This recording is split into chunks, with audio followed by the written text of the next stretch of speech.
Snow जो है घरों के आगे किस तरह ढेर लगे हुए, मुश्किल से मेरा ख्याल कल का पूरा दिन लोगों का स्नो उठाने में लग गया है। और स्नो क्या उठाई है, सिर्फ अपना अपना ड्राइवे थोड़ा सा क्लियर किया ताकि गाड़ियाँ निकल सकें अंदर से। ये देखिए हर घर के सामने बहुत बड़े बड़े ढेर लगे हुए स्नो में।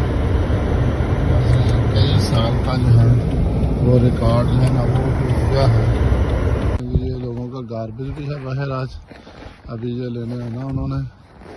और ये स्नो देखें किस तरह ढेर लगे हुए हैं घरों के सामने। हर बंदे ने अपना ड्राइवे कोशिश किया कि वो बाद ने तो बहुत साफ़ किया है और बाद में अभी हमारी तरह थोड़ा कम उठाया। ये देखें ये ढेर लगे हुए हैं, गाड़ियाँ बाद अंदर स्टक हो गई हुई हैं।